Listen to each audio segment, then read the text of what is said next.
lebih untung sapi atau kambing? Halo teman-teman peternak, kembali lagi di channel kita. Pertanyaan yang sering banget muncul nih, apalagi menjelang Idul Adha, mendingan ternak sapi atau kambing ya? Mana yang lebih untung? Nah, hari ini kita bakal kupas tuntas perbandingan keduanya, mulai dari modal, perawatan, sampai potensi keuntungannya. Jadi, simak terus videonya sampai habis ya, biar kamu nggak salah langkah dalam memilih.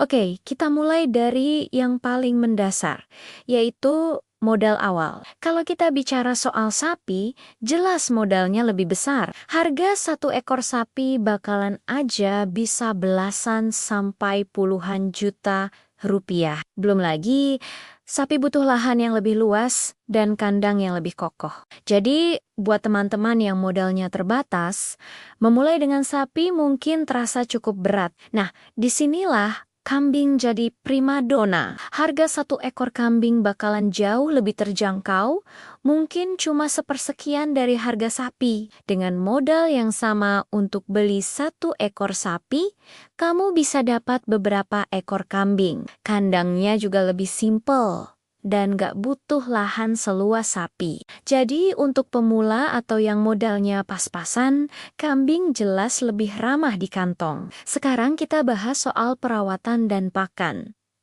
Sapi itu makannya banyak banget teman-teman. Dalam sehari, seekor sapi dewasa bisa menghabiskan puluhan kilogram pakan hijauan dan konsentrat. Ini artinya biaya operasional harian untuk pakan sapi itu lumayan tinggi. Kamu harus siapin lahan rumput yang luas atau siap merogoh kocek lebih dalam untuk beli pakan. Sebaliknya, kambing itu makannya lebih sedikit. Mereka juga nggak terlalu pemilih, suka makan rambanan atau dedaunan dari semak-semak. Jadi, dari segi biaya pakan harian, kambing jelas lebih hemat. Selain itu, penanganan penyakit pada kambing cenderung lebih mudah karena ukurannya yang kecil. Kalau sapi sakit, wah, biayanya bisa lumayan menguras tabungan.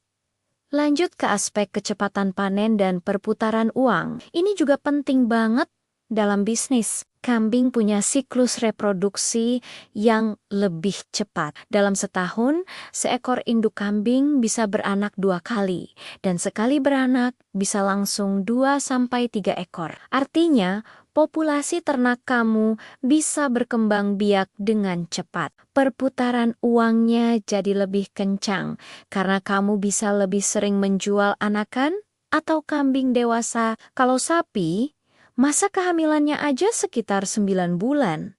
Dan biasanya hanya melahirkan 1 ekor anak. Jadi butuh waktu lebih lama untuk balik modal dan mengembangkan populasi. Kalau kamu butuh bisnis yang perputarannya cepat, kambing bisa jadi pilihan yang lebih menarik. Tapi jangan langsung coret sapi dari daftar ya. Meskipun modalnya besar dan perawatannya butuh usaha ekstra, keuntungan sekali panen dari sapi itu luar biasa teman-teman. Harga jual 1 ekor sapi dewasa bisa mencapai puluhan juta rupiah.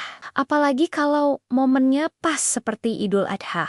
Keuntungan dari menjual 1 ekor sapi bisa setara dengan menjual beberapa ekor kambing sekaligus. Jadi sapi ini ibarat investasi jangka panjang dengan hasil yang besar. Permintaan daging sapi juga stabil sepanjang tahun, bukan hanya saat kurban saja. Restoran, rumah makan, dan industri olahan daging selalu butuh pasokan daging sapi. Jadi, pasarnya sangat luas dan jelas.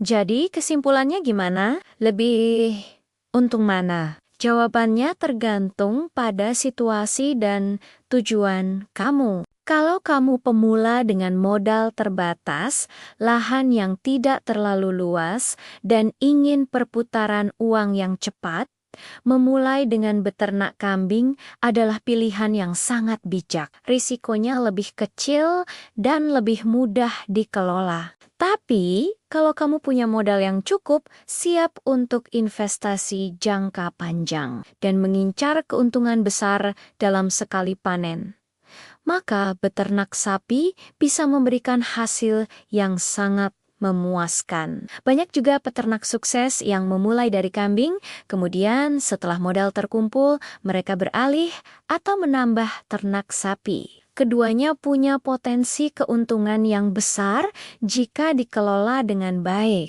Nah, itu dia perbandingan antara ternak sapi dan kambing. Semoga bisa memberikan pencerahan buat teman-teman yang masih bingung memilih. Yang terpenting adalah sesuaikan dengan kemampuan dan sumber daya yang kamu miliki. Jangan lupa lakukan riset pasar di daerahmu juga ya.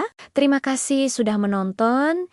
Jangan lupa like, komen, dan subscribe biar nggak ketinggalan info menarik lainnya seputar dunia peternakan. Sampai jumpa di video selanjutnya.